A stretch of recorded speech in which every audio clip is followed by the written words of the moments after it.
আসসালামু আলাইকুম। সবাইকে স্বাগত জানাচ্ছি বিডি ভিউজে। আপনাদের সঙ্গে আছি আমি সুরভি দিবা। আঙ্কারায় অনুষ্ঠিত ন্যাটো শীর্ষ সম্মেলনের সবচেয়ে আলোচিত দিকগুলোর একটি ছিল না কোনো যৌথ ঘোষণা, প্রতিরক্ষা চুক্তি বা কূটনৈতিক বৈঠক, বরং সম্মেলনের আনুষ্ঠানিক সূচনাতেই তুরস্ক এমন একটি প্রতীকী আয়োজন উপস্থাপন করে যা আন্তর্জাতিক অঙ্গনে ব্যাপক আলোচনার জন্ম দেয়। প্রেসিডেন্সিয়াল কমপ্লেক্সের প্রবেশমুখে প্রেসিডেন্ট রিসেপ তাইয়িপ এরদোয়ান ও তার সহধর্মিণী এমিনে এরদোয়ান বিশ্বের বিভিন্ন দেশের নেতাদের স্বাগত জানান। তবে এই অভ্যর্থনার সবচেয়ে ব্যতিক্রমী দিক ছিল ওসমানীয় সাম্রাজ্যের ঐতিহ্যবাহী সামরিক ব্র্যান্ড মেহতের এর সুর এবং বিভিন্ন যুগের ১৬টি তুর্কি রাষ্ট্র ও সাম্রাজ্যের প্রতিনিধিত্বকারী ঐতিহাসিক পোশাকে সজ্জিত সৈনিকদের উপস্থিতি। আধুনিক বিশ্বের সবচেয়ে শক্তিশালী সামরিক জোট ন্যাটোর নেতাদের সামনে তুরস্ক এভাবেই নিজেদের হাজার বছরের ঐতিহাসিক ধারাবাহিকতা ও সাংস্কৃতিক উত্তরাধিকারকে তুলে ধরে। আরও বিস্তারিত থাকছে ওয়াহিদ ফারুকীর প্রতিবেদনে।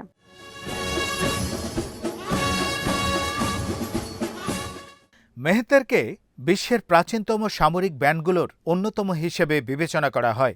এর উৎপত্তি সেলজুক ও ওসমানীয় সামরিক ঐতিহ্যের ধারাবাহিকতায়, আর শতাব্দীর পর শতাব্দী এটি অটোমান সাম্রাজ্যের সামরিক শক্তি, রাষ্ট্রের মর্যাদা এবং সাংস্কৃতিক পরিচয়ের প্রতীক হিসেবে ব্যবহার করা হয়েছে। যুদ্ধক্ষেত্রে মেহতেরের ভূমিকা কেবল সৈন্যদের মনোবল বাড়ানো ছিল না, এর গম্ভীর ঢাক, ঝুরনার তীক্ষ্ণ সুর, তুরি ও ঝাঁঝরের সমন্বিত আওয়াজ শত্রু বাহিনীর ওপর মানসিক চাপ সৃষ্টি করত। যুদ্ধ শুরুর আগেই প্রতিপক্ষকে বুঝিয়ে দেওয়া হতো যে তারা কেবল একটি সেনাবাহিনী নয়, একটি সুসংগঠিত ও আত্মবিশ্বাসী সাম্রাজ্যের মুখোমুখি দাঁড়িয়ে আছে। সে সময়ের সামরিক কৌশলে এই ধরনের মনস্তাত্ত্বিক প্রভাব একটি গুরুত্বপূর্ণ উপাদান ছিল।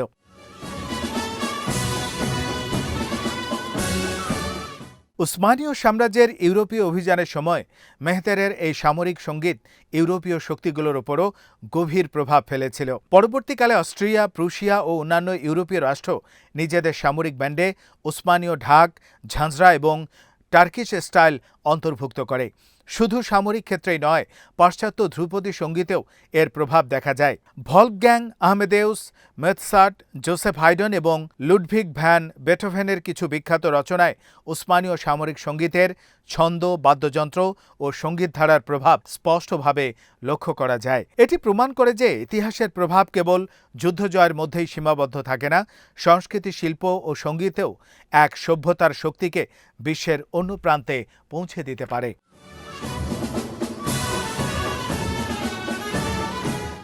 এই প্রেক্ষাপটে ন্যাটো সম্মেলনে মেহতেরের উপস্থিতি ছিল নিছক একটি সাংস্কৃতিক পরিবেশনা নয়, বরং এটি ছিল তুরস্কের রাষ্ট্রীয় পরিচয় তুলে ধরার একটি সচেতন কূটনৈতিক বার্তা।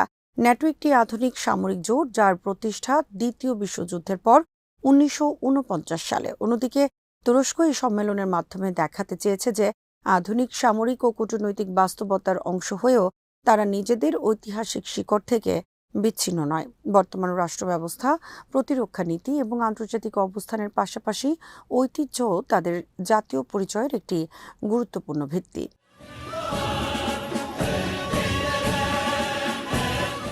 সমালোচকদের কেউ কেউ এই ধরনের আয়োজনকে উসমানীয় সাম্রাজ্যের প্রভাব পুনঃপ্রতিষ্ঠার রাজনৈতিক প্রচেষ্টা হিসেবে ব্যাখ্যা করেন। তবে অন্য দৃষ্টিকোণ থেকে দেখলে এটি মূলত সাংস্কৃতিক কূটনীতির একটি উদাহরণ। বিশ্বের বহু দেশে আন্তর্জাতিক সম্মেলন বা রাষ্ট্রীয় অনুষ্ঠানে নিজেদের ইতিহাস, সংস্কৃতি ও ঐতিহ্যকে তুলে ধরে। ব্রিটেন রাজকীয় guard, France Republican guard, Japan সম্রাটের ঐতিহ্যবাহী অনুষ্ঠান এবং চীন তাদের হাজার বছরের সভ্যতার প্রতীক ব্যবহার করে রাষ্ট্রীয় মর্যাদা প্রকাশ করে।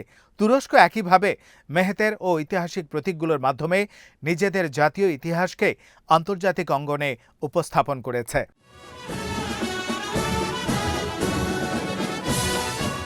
আসলে রাষ্ট্র পরিচালনায় প্রতীক ও ঐতিহ্যের গুরুত্ব অনেক বেশি।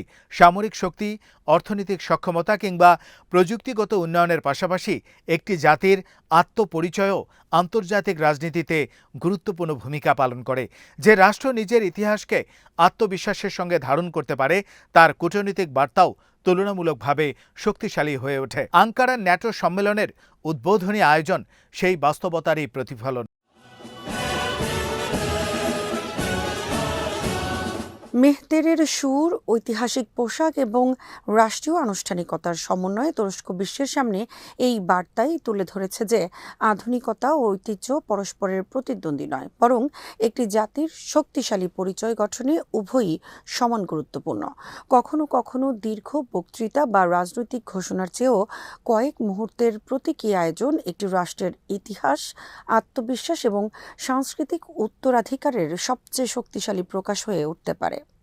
আজ এখানেই শেষ করছি। সবাই ভালো থাকুন, সুস্থ থাকুন আর দেখতে থাকুন বিডিভিউজ। চ্যানেলটি ভালো লাগলে সাবস্ক্রাইব করুন। সংযুক্ত থাকুন আমাদের ফেসবুক পেজে। আল্লাহ হাফেজ।